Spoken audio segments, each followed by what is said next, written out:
Namaskar, this is Santosh Kumar Sahu with a new session of the series. Dear friends, as you know, we have already discussed 40 questions of this series. Today we will discuss from question number 41 to 50. So let's start. Our next question is question number 41. This is given that match the list 1 with list 2 and select the correct answer using the code given below. In list 1, it is given that Vasana Hetu, Vasana Phala, Vasana Asraya, Vasana Alambana. In list 2, it is given that Janma, Ayubhoga, Klesha, Karma, Vishaya, Chitta. तो ये थोड़ा सा difficult है, लेकिन इतना भी difficult नहीं है, क्योंकि ये इनडायरेक्ट क्वेश्चन दिया गया है. आप एक सूत्र में इसका आंसर नहीं मिलेगा. सो थोड़ा ध्यान से सुनिएगा, हम जो डिस्कशन करेंगे अभी. जो हेतु फल आश्रय आलम्बन, इसका डिस्कशन आपको कहाँ मिलेगा? आपको मिलेगा चैप्टर नंबर 4 सूत्र नंबर 11. ये सूत्र में इसका जिक्र किया गया है. किसका? हेतु फल आश्रय आलम्बन. यहाँ पे इसलिए वहाँ पे बताया गया है हेतु फल आश्रय आलम्बन ही संगृहीतत्वादेशम अभावे तद अभावः. इसका मतलब ये हुआ all desire are collected by the हेतु फल Asraya and Alambana. Therefore, when there is absence of Hetu, Phala, Asraya and Alambana, there is disappearance of desire too. जो डिजायर है हमारा, ये किसके थ्रू कलेक्ट होता है? डिजायर कलेक्ट होता है हेतु के द्वारा, फल के द्वारा, आश्रय के द्वारा, आलम्बन के द्वारा. और डिजायर कब हट जाएगा? ये चारों जब हट जाएंगे, डिजायर भी हमारा हट जाएगा. Gate my point. जो हमारा वासना है, वासना मतलब डिजायर, ये वासना ये चार चीज़ों के द्वारा होता है, इसके द्वारा कलेक्ट होता है. और ये चार चीज़ जब दूर हो जाएंगे तो हमारा डिजायर भी दूर हो जाएगा. तो इसका अलग अलग सूत्र में उसका जिक्र किया गया है, तो उसको एक एक करके हम डिस्कशन करेंगे. वासना मतलब क्या है? वासना मतलब अभी बोला मैंने, वासना, इसका मतलब समझेंगे, उसके बाद हम मैच करेंगे. वासना मतलब क्या है? वासना मतलब डिजायर. क्लियर? तो पहला पॉइंट देखेंगे हम, वासना हेतु. वासना हेतु, वासना हेतु मतलब क्या है? द कॉज ऑफ डिजायर, और यू कैन से द कॉज ऑफ वासना. द कॉज ऑफ डिजायर, और यू कैन से द कॉज ऑफ वासना. Gate my point. तो ये आपको मिल जाएगा कहाँ? ये चैप्टर नंबर 2 सूत्र नंबर 24 में लिखा गया है. इसका वर्णन किया गया है चैप्टर नंबर 2 सूत्र नंबर 24. वहाँ पे क्या क्या बताया गया है? महर्षि पतंजलि ने बताया है कि तस्य हेतु अविद्या. तस्य हेतु अविद्या means ignorance is the effective cause. Get my point. Ignorance हो गया, या आप इसको क्लेश भी कह सकते हैं, क्योंकि ignorance is play the vital role for all other क्लेशर्स. Get my point. So what is the cause of desire? You can say ignorance, ignorance, और यू कैन से अविद्या, और यू कैन से क्लेश, और यू कैन से कर्म. कर्म ऑल्सो चैप्टर 2 में कर्म के बारे में भी बताया गया है. कुछ कर्म होता है जो हमारा डिजायर का कारण बन जाता है, वासना का कारण बन जाता है. Get my point. तो नेक्स्ट हम देखेंगे. नेक्स्ट क्या है? वासना फल. सेकेंड है वासना फल. सो वासना फल का मतलब क्या है? फल मतलब द इफेक्ट और द रिजल्ट ऑफ वासना. यू कैन से द इफेक्ट और द रिजल्ट, रिजल्ट ऑफ वासना. क्लियर? सो रिजल्ट क्या है? हमारा ये कॉज हो गया, तो रिजल्ट उसका क्या मिलता है हमको? ये आपको मिलेगा सूत्र नंबर 13 ऑफ चैप्टर 2. चैप्टर 2 सूत्र नंबर 13. इनमें पॉइंट. वहाँ क्या बताया गया है? सती मूले तदीपाको जात्युर्भोगा, जाति आयुर्भोग. ये 3 तरह का रिजल्ट हमको मिलता है. उसमें बताया गया है so long as the root cause is exist it will bring fruits as जाति आयु भोग, और you can say birth life span and experience. Get my point? जब तक हमारा कॉज रूट कॉज एग्जिस्ट करता है हमारे अंदर, तब तक हमको क्या मिलता रहेगा? हमको जन्म लेना पड़ेगा, लाइफ स्पान को जीना पड़ेगा, एक्सपीरियंस लेना पड़ेगा। Get my point? These are the result. तो इसलिए यहाँ बताया गया है क्या क्या? आपका जन्म, और यू कैन से जाति, देन आयु एंड भोग। क्लियर? ये रिजल्ट के हिसाब से हमको मिलता रहेगा, क्योंकि आपका डिजायर रहेगा। डिजायर रहने से क्या होता है? आप उसी तरह का कर्म करेंगे, कर्माशय में आपका इम्प्रेशन संस्कार सब जुड़ता जाएगा, और आपको उसी हिसाब से जन्म आयु भोग ये सारा चीज़ मिलता रहेगा। Get my point? Then next point we will see that वासना आश्रय, वासना आश्रय, वासना आश्रय मतलब क्या है? मतलब सपोर्ट ऑफ डिजायर, और you can say substratum of desire. Support of desire. Get my point? You can say support of desire, support of वासना कह सकते हैं, सबस्ट्रेटम ऑफ डिजायर भी कह सकते हैं। It my point? सो इसको वासना आश्रय कहा जाता है। वासना आश्रय मतलब वो इसका स्टोर कहाँ होता है? वासना कहाँ पे स्टोर होता है? कहाँ पे स्टोर होता है? आप अगर योग सूत्र देखेंगे, थोड़ा सा पूरा कंप्लीट आप पढ़ लेंगे, उसमें से आपको मिलेगा डिफरेंट जगह में उसका डिस्कशन हुआ है। एक पर्टिकुलर सूत्र में उसको बताया नहीं गया है। आप अगर सारे सूत्र को पढ़ेंगे और उसमें से आपको मिलेगा चित्त is the store house of desire. Desire का स्टोर हाउस कौन है? हमारा डिजायर कहाँ स्टोर होता है? चित्त। चित्त में ही हमारा डिजायर सारा स्टोर होता है। कैसे स्टोर होता है? In the state of latent. आप लैटेंट मतलब आपका जो सूक्ष्म अवस्था में जो वासना है, सारा सूक्ष्म वासना कहाँ स्टोर हो जाता है? चित्त में स्टोर हो जाता है। चित्त is the store house. Get my point? चित्त is the store house of our desires. Desire कैसे रहता है चित्त में? चित्त में सुप्त अवस्था में रहता है, सूक्ष्म अवस्था में रहता है, लैटेंट स्टेट में रहता है। Get my point? सो वो सप्रेस होके प्रिजर्व होके रहता है कहाँ? चित्त में। Clear? The another point is वासना आलम्बन। 4 नंबर में हम डिस्कस करेंगे वासना आलम्बन क्या है। वासना आलम्बन। आलम्बन मतलब क्या है? आलम्बन मतलब the object of the desire. Get my point? The object of the desire. तो डिजायर का ऑब्जेक्ट क्या हो सकता है? वासना कब पावरफुल हो जाता है?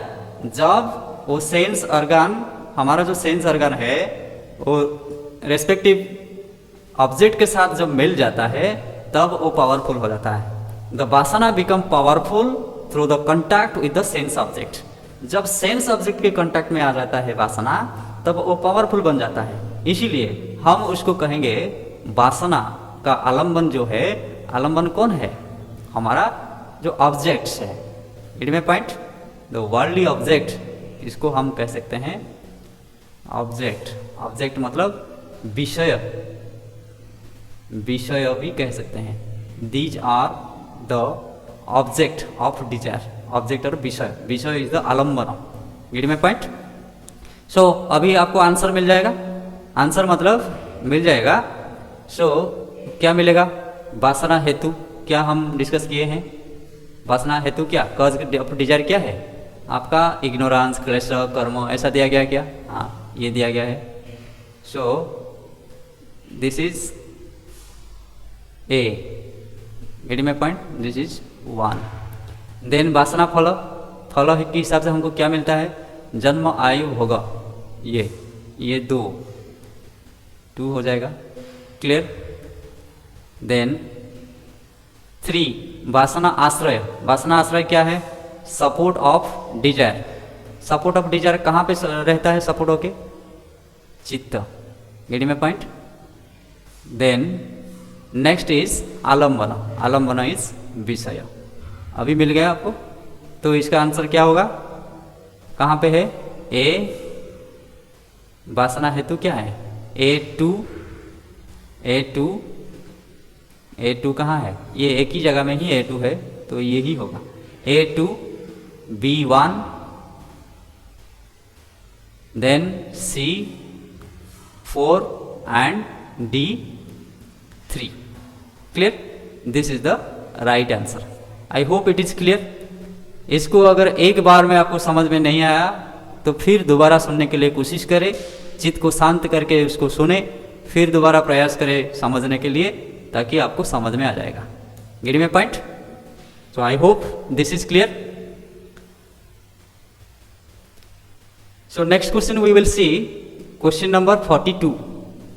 42 also given that the match the list 1 with list 2 and select the correct answer using the code given below। यहाँ क्या दिया गया है, लिस्ट में, लिस्ट 1 में दिया गया है बड़ी सारा धोती, वस्त्र धोती, नौली, बस्ती क्रिया, एंड लिस्ट 2 में दिया गया है हृद धोती, जठराग्नि, लार्ज इंटेस्टाइन, अंतर्धोती।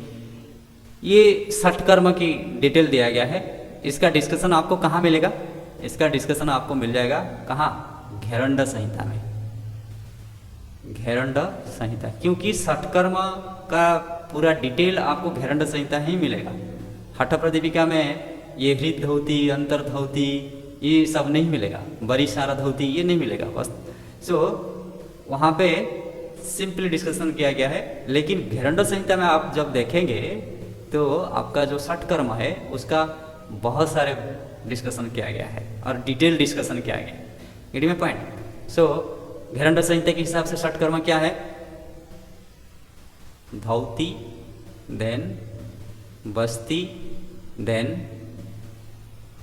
नेति, लौलिकी, लौलिकी, देन आपका क्या है, त्राटक। ये सीक्वेंस भी याद रखिए, क्योंकि सीक्वेंस कभी कभी पूछ लेता है। घेरंड संहिता का षटकर्म का सीक्वेंस क्या है और हठ प्रदीपी का षटकर्म का सीक्वेंस क्या है, कपाल भाती। ये हो गया षटकर्म।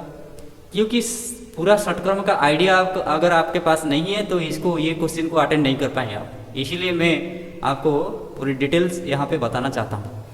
तो धौती का फिर डिफरेंट मतलब कैटेगरी हुआ है। हम धौती की देखेंगे, धौती कितना है, धौती कितना है, 4 है, 4 नंबर ऑफ धौती चाहते हैं। क्या क्या है धौती में आपका आएगा, क्या क्या आएगा, अंतर धौती, अंतर धौती, देन दंत धौती, दंत धौती, देन हृद धौती, हृद धौती एंड मूल शोधन, मूल शोधन। Gate me point? तो ये धौती का कैटेगरी है 4, अंतर्धौती, दंतधौती, हृद धौती, मूल शोधन। फिर ये जो अंतर्धौती है ये फिर 4 है। Gate me point? इसको कंफ्यूज नहीं होना। ये वाला जो प्रैक्टिस है अंतर्धौती, इसमें फिर 4 प्रैक्टिस इंक्लूड है। अंतर्धौती का कैटेगरी करेंगे, अंतर्धौती, इसका कैटेगरी अगर करेंगे इसमें 4 प्रैक्टिस आता है। क्योंकि इसको अगर नहीं करेंगे कैटेगरी तो ये आंसर नहीं कर पाएंगे हम। Gate me point? सो अंतर्धौती में क्या क्या आता है, आपका बातसारा आता है, बातसारा, बातसारा मतलब क्या है, बाता मतलब क्या है, air, the practice is related to air. Then बारिसार, बारी मतलब क्या है, water, this practice is related to water. Then बन्ही, बन्ही सारा, बन्ही सारा, इसको कहीं कहीं अग्निसारा कहा जाता है, बन्ही सारा। देन बहिष्कृत, बहिष्कृत। क्लियर? ये किसका हो गया, अंतर्धौती का ये कैटेगरी हो गया। Gate me point? देन दंतधौती, धौती कितना प्रकार का है, अंतर्धौती 4 है। देन दंतधौती, दंत धौती, दंतधौती कितना है, 5 ठो दंतधौती है, 5। कैसे 5 हुआ बता देता हूँ। पहला तो हुआ दंत मूल मतलब root of the teeth, then जिह्वा मूल means root of the tongue, then कर्णरंध्र। कर्णरंध्र हमारा कितना कर्ण है? 2 है, इसको 2 काउंट किया गया है, इसलिए आपका दंतध्वति कितना होगा? 5 होगा। कर्णरंध्र और एक है कपाल रंध्र।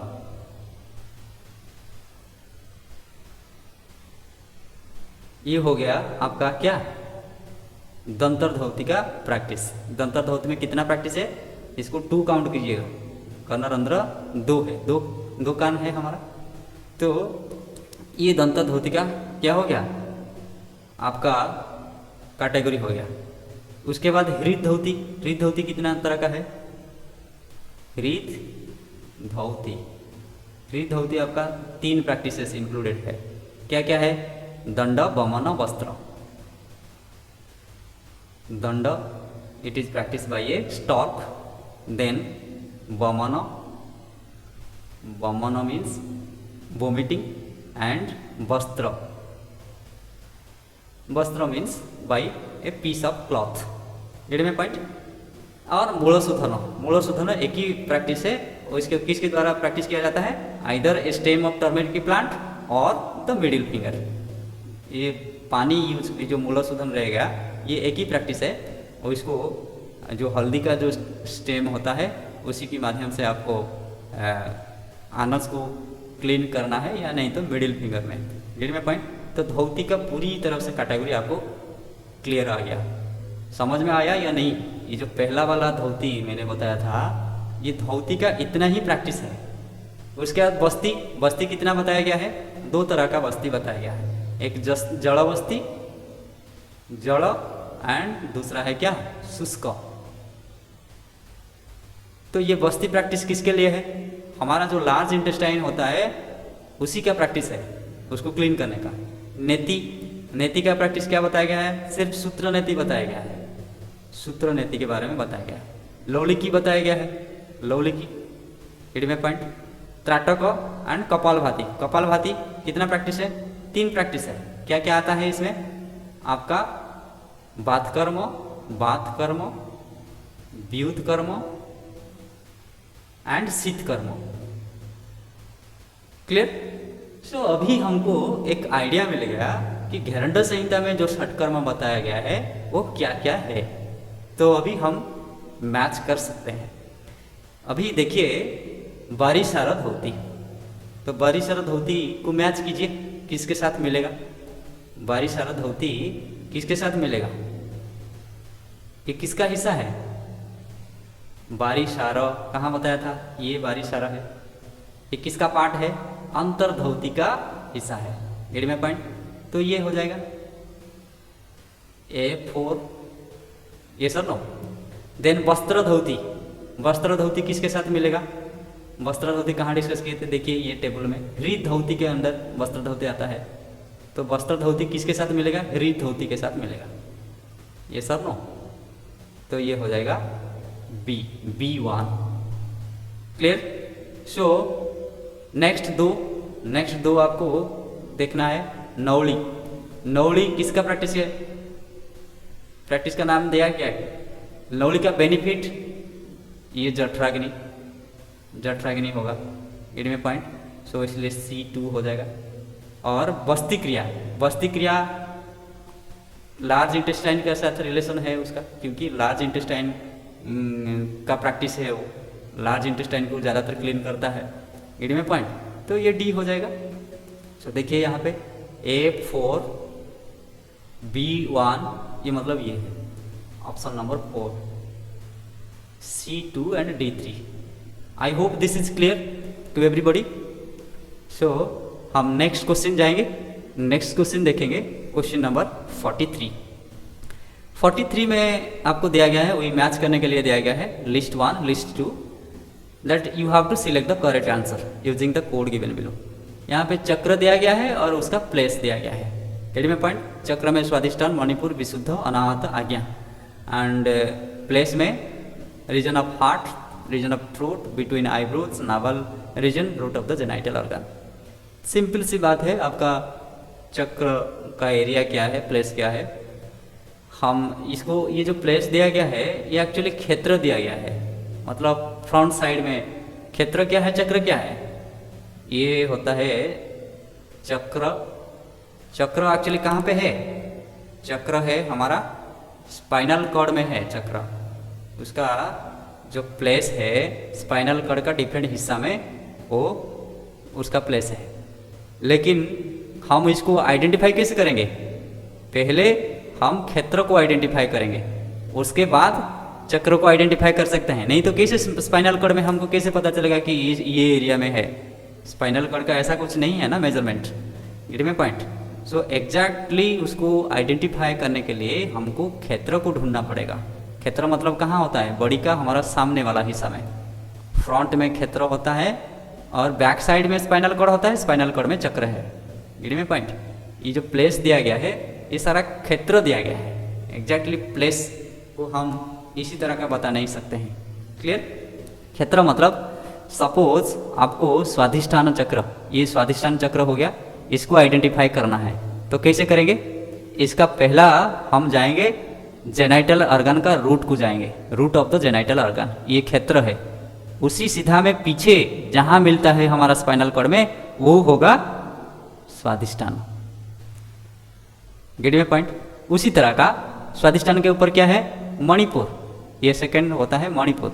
मणिपुर का क्षेत्र क्या होगा, पहले हम नाभल को आइडेंटिफाई करेंगे, बॉडी का फ्रंट पार्ट में नाभल है, और नाभल आइडेंटिफाई करने के बाद नाभल से सीधा पीछे जाएंगे, हमारा स्पाइनल कॉर्ड में जहां मिलता है उस एरिया को हम कहेंगे क्या, मणिपुर। तो नाभल इज द क्षेत्र ऑफ मणिपुर चक्र। लाइकवाइज मणिपुर के बाद क्या आता है, विशुद्ध शरीर, उसके बाद आपका अनाहत आएगा, अनाहत के बाद विशुद्ध आएगा, विशुद्ध के बाद आज्ञा आएगा। इधर हम डायरेक्ट भी मिला सकते हैं स्वाधिष्ठान। स्वाधिष्ठान कहाँ आएगा, स्वाधिष्ठान आपका root of the genital organ. So A होगा इधर। मणिपुर, मणिपुर नाभल रीजन को पहले हम आइडेंटिफाई करेंगे, B4 हो जाएगा, गेट में पॉइंट। देन विशुद्ध, विशुद्ध कहाँ, थ्रोट रीजन में होता है तो C2 हो जाएगा, C2। देन विशुद्ध हो गया। देन अनाहत, अनाहत कहाँ, हार्ट रीजन में, ये D1 हो जाएगा। एंड जो बच गया क्या, आज्ञा, आज्ञा आईब्रो सेंटर, सो E3। क्लियर, इसका आंसर कहाँ मिलेगा आपको, A5B4। A5B4 कहाँ है, ये दोनों में है, दोनों में है। तो और एक जाएगा A5B4 C2, C2 ये वाला होगा, ये जो लास्ट वाला, this is the right answer of the question. I hope it is clear. Then next question, that is match the list 1 with list 2 and select the correct answer using the code given below। तो यहाँ पे देखिए, यहाँ पे कुछ रस का नाम दिया गया है और कुछ बात पित्त कफ इंक्रीज या डिक्रीज ऐसा कुछ दिया गया है, गेट में पॉइंट। तो इसको अगर आप इसी तरह का क्वेश्चन को अटेंड करने के लिए मैं आपको एक डॉक्यूमेंट यहाँ आपको कलेक्ट किया हूँ आपके लिए, तो आप इसको थोड़ा सा ध्यान से देखिएगा और इसको पूरा याद कर लीजिए, ताकि कोई भी क्वेश्चन आ जाए, इसी रिलेटेड कोई भी क्वेश्चन आ जाए उसको आप अटेंड कर सकते हैं। ये कहाँ से मिलता है, ये जो डिस्कशन मैंने यहाँ पे प्रेजेंट किया है आपके सामने, तो ये मिलेगा अष्टांग हृदय, अष्टांग हृदय ऑफ बाघभट्ट, गेट में पॉइंट। अष्टांग हृदय किसका है, बाघभट्ट का है। इसका जो सूत्र स्थान है, सूत्र स्थान यहाँ पे मिल जाएगा। ये सारा डिस्कशन क्या, रस, रस कितना होता है, षड रस हम बोलते हैं क्या, मधुर अम्ल लवण तिक्त कटु कषाय, गेट में पॉइंट। और रिलेशन विथ पंच महाभूत, रस का रिलेशन, कौन सा रस का रिलेशन किस महाभूत के साथ है ये दिया गया है। दोष हर मतलब कौन सा रस कौन सा दोष को डिक्रीज करता है, दोष हर मतलब डिक्रीज, और दोष वर्धक कौन सा रस कौन सा दोष को इंक्रीज करता है, increases dose, gate my point. इस फॉर्मूला को अगर आप याद कर लेंगे तो यहाँ से हर एग्जाम में एक ही क्वेश्चन जरूर आपको मिल जाएगा। Getting my point. दूसरा चीज है आपका जो हमारा वात पित्त कफ का जो गुण है, उनका जो कैरेक्टरिस्टिक है उसको थोड़ा याद कर लीजिएगा। और ये जो रस का जो कैरेक्टरिस्टिक है उसका पंचमहाभूत के साथ क्या रिलेशन है, कौन सा दोष हर है और कौन सा दोष वर्धक है, ये अगर आप याद कर लेंगे दो चीज तो आपको जरूर दो क्वेश्चन यहाँ से हर एग्जाम में आपको मिल जाएगा। Getting my point. सो देखिए मधुर रस, पहला वाला है मधुर। मधुर मतलब स्वीट। स्वीट किस महाभूत के साथ रिलेशन है? स्वीट का रिलेशन पृथ्वी एंड आप मीन्स जल, water. Getting my point. And दोषहर, ये कौन सा दोष को डिक्रीज करता है? अगर स्वीट खाएंगे तो वातर दोष डिक्रीज करेगा, पित्त दोष को डिक्रीज करेगा। तो दोष वर्धक कफ दोष को वो इंक्रीज करेगा। Getting my point. ऐसा अम्ल, अम्ल मीन्स सोर, जो खट्टा होता है, तो उसका महाभूत के साथ कौन सा महाभूत के साथ रिलेशन है? पृथ्वी अग्नि। Getting my point. और दोष कौन सा दोष को डिक्रीज करता है? वात दोष को डिक्रीज करता है, पित्त कफ को इंक्रीज करता है। क्लियर। सिमिलरली लवण इज रिलेटेड टू आप महाभूत एंड अग्नि महाभूत and it helps to decrease दोष वात दोष एंड इंक्रीज पित्त एंड कफ दोष। क्लियर। लाइकवाइज तिक्त इज रिलेटेड टू आकाश एंड वायु महाभूत, इन डिक्रीज कफ एंड पित्त, इंक्रीज दोष वात दोष। Getting my point. यहाँ से आपको इसका आंसर मिल जाएगा।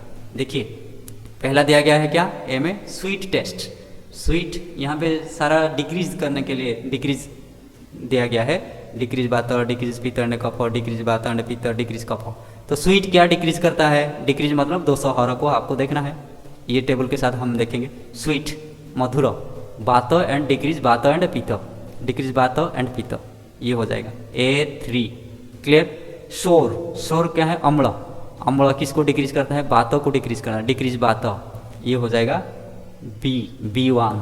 देन पनगेंट, पनगेंट क्या है? कटु, कटु कफ डिक्रीज करता है, डिक्रीज कफ, ये C हो जाएगा। देन अस्ट्रिंजेंट, अस्ट्रिंजेंट क्या है? कषाय, कषा किसको डिक्रीज करता है? कषाय, कफ एंड पित्त, डिक्रीज, यहाँ पे पित्त कफ दिया गया है। Getting my point. सो आपको आंसर मिल गया अभी। आपको A3 देन B1 मतलब ये, this is the right answer. I hope it is clear. ये टेबल को पूरी तरफ से याद रख लीजिए, इसको वीडियो को पॉज कर लीजिए, उसको पूरा लिख लीजिए, नोट कर लीजिए। उसके बाद एक बार में अगर समझ में नहीं आया दोबारा देखिए। Getting my point. So we will go for next question. Next question is given math list 1 with list 2. Here some asanas are given and some base positions are given. Getting my point? So you have to match two things. पवन मुक्तासन, पवन मुक्तासन, ये पवन मुक्तासन। Clear. So next इसको match करना है आपको। पश्चिमोत्तानासन, पश्चिमोत्तानासन ये दिया गया है, पश्चिमोत्तानासन। देन भुजंगासन, दिस इज भुजंगासन। देन दिस इज कटी चक्रासन। क्लियर। सो पवन मुक्तासन क्या है इसमें? यहाँ पे देखिए प्रोन, सिटिंग, स्टैंडिंग, सुपाइन। पवन मुक्तासन आप कैसे कर सकते हैं? स्टैंडिंग में कर सकते हैं, सिटिंग में कर सकते हैं, सुपाइन और प्रोन। प्रोन मतलब लेइंग ऑन एब्डोमेन, सुपाइन मतलब लेइंग ऑन स्पाइन, पीछे जो लेट के किया जाता है। तो इसी हिसाब से सिटिंग मतलब आप जानते हैं, सिटिंग मतलब बैठना है, और स्टैंडिंग मतलब आप जानते हैं, स्टैंडिंग मतलब क्या है? स्टैंडिंग मतलब खड़ा होकर प्रैक्टिस करना है। तो इसमें कटी चक्रासन स्टैंडिंग में आ जाएगा, क्योंकि ये तो खड़ा होकर प्रैक्टिस करना ही होगा। तो कटी चक्रासन ये डी भी हो जाएगा। आप ऐसे सिटिंग में ये कहाँ, कौन सा बैठ के? पश्चिमोत्तानासन, ये सिटिंग पोजीशन है। Getting my point. ये B2 हो जाएगा।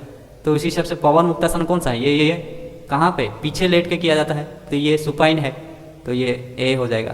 Getting my point. और आपका क्या रहेगा? प्रोन, प्रोन में भुजंगासन, भुजंगासन प्रोन है C। So A4 B2 C1 D3, 4 2 1 3, 4 2 1 3। Option number 3। I hope this is clear. Clear? So next we will see, next is paragraph. ये पैराग्राफ आपको दिया गया है, तो पैराग्राफ में पहले मैं भी बताया कि आप पैराग्राफ में पहले क्वेश्चन को रीडिंग कर लीजिए।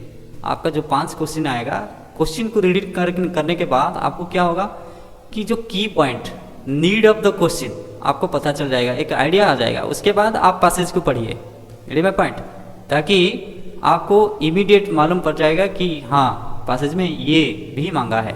रीड माय पॉइंट, 2 की वर्ड्स है उसको थोड़ा नोट कर लीजिएगा, तो आपको आसान होगा, ये पैराग्राफ आपको आसान होगा। और दूसरा चीज़ है, पहले से आपको क्या जानकारी है योग के बारे में, और दूसरा जो भी इंफॉर्मेशन आपके पास है उसको रहने दीजिए। पैराग्राफ में जो इंफॉर्मेशन दिया गया है उसी हिसाब से आपको आंसर देना है। गेट में पॉइंट, ये यहाँ पे आप पहले क्या जानते थे क्या नहीं जानते थे उसको छोड़ दीजिए, वो सही है, वो अपने जगह में है। गेट में पॉइंट, मैं नहीं बोल रहा हूँ कि वो गलत है, वो सही है लेकिन अपने जगह पे है। यहाँ पे जब आप पैराग्राफ अटेंड करेंगे तो पैराग्राफ में जो भी इंफॉर्मेशन दिया गया है उसी हिसाब से, उसी इंफॉर्मेशन के आधार में आपका आंसर भी होगा। आप पहले कुछ जानते हैं और आंसर में उसी हिसाब से लिख देंगे, पैराग्राफ नहीं पढ़ेंगे, तो वहाँ पे आप गलती कर रहे हैं, आपका आंसर भूल भी हो सकता है। Get my point? सो यहाँ पे दिया गया है, पहले प्राणायाम के बारे में दिया गया है, प्राणायाम के बारे में ज़्यादातर दिया गया है। सो पहला क्वेश्चन है क्वेश्चन नंबर 46 में दिया गया है, द वर्ड आयाम मीन्स क्या है। देखिए मैंने ऑलरेडी पहले अंडरलाइन कर चुका हूँ, यहाँ पे आपको मिल जाएगा। आयाम means stretch, expansion and regulation. यहाँ पे उसी तरह का वर्ड दिया गया क्या, variety, regulation, dimension and measurement. Regulation है, get my point, this is the answer. Then next question we will see that question number 47, pranayama is advised to practice before shatkarma, before perfection in asana, after perfection in asana, after perfection in pratyahara। तो यहाँ पे मैं underline कर दिया हूँ। तो it should be practise, it should means प्राणायाम, क्योंकि उससे पहले लाइन में प्राणायाम के बारे में डिस्कशन कर रहे थे, तो इसीलिए प्राणायाम की जगह में इट यहाँ आ गया। It should be practise after attaining perfection in आसना। इसका मतलब ये हुआ कि ये जो ऑप्शन नंबर 3 है, option number 3 is the right answer. इसमें ज़्यादातर डिस्कशन करने का कोई मतलब चीज़ ही नहीं है, ये आपके ऊपर डिपेंड करता है और किसी तरह का पासेज आएगा उसी समय में, और किस तरह का क्वेश्चन आएगा, इस तरह का। So next question is question number 48 में क्या मांगा है, द फोर्थ टाइप ऑफ प्राणायाम इज कॉल्ड। इसमें द फोर्थ लिखा गया है, द फोर्थ प्राणायाम goes beyond the regulation of breath flow and retention. मतलब आपका जो ब्रेथ का जो रेगुलेशन हुआ या ब्रेथ का फ्लो हुआ या रिटेंशन हुआ, कुंभक कर रहे हैं या अंतर कुंभक हो, बाह्य कुंभक हो, उससे परे हैं, मतलब इसके साथ उनका रिलेशन नहीं है।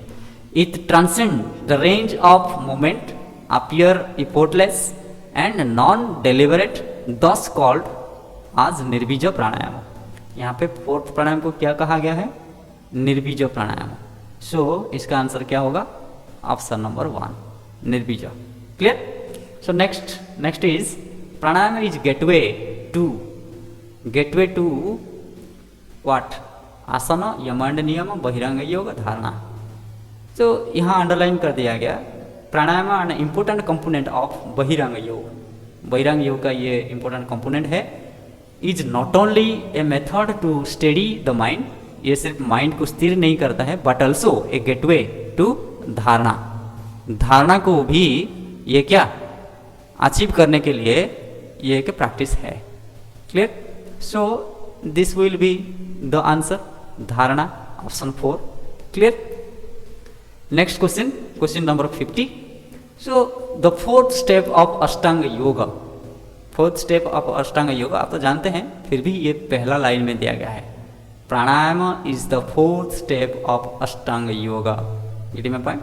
सो इसका आंसर ऑब्वियसली ऑप्शन नंबर 3 ही होगा, प्राणायाम। I hope it is clear. So दोस्तों, ये जो सीरीज चल रहा था, ये सीरीज का यहाँ पे कंप्लीट हो गया। क्योंकि आप जानते थे कि पेपर 2 कितना क्वेश्चन आता है। उस समय में पेपर 2 पेपर 3 था। पेपर 2 में आपको 50 क्वेश्चन आता है और पेपर 3 में 75 क्वेश्चन आता है। ये जो नवंबर का पेपर 2 है, पेपर नवंबर जनवरी 2017, नवंबर 2017, इसका पेपर 2 में 50 क्वेश्चन था। 50 क्वेश्चन यहाँ पे कंप्लीट हो गया। आप सभी को बहुत बहुत धन्यवाद, इतना पेशेंस के साथ यहाँ तक आप सुने हैं। अगर आप हमको फेसबुक में देख रहे हैं तो ज़रूर फॉलो कीजिए, लाइक कीजिए हमारा पेज को। अगर आप यूट्यूब में देख रहे हैं सब्सक्राइब कीजिए ताकि हमको मोटिवेशन मिलेगा। लाइक कीजिए, शेयर कीजिए, और कुछ सजेशन या कन्फ्यूजन है तो कमेंट जरूर कीजिए। बहुत बहुत धन्यवाद।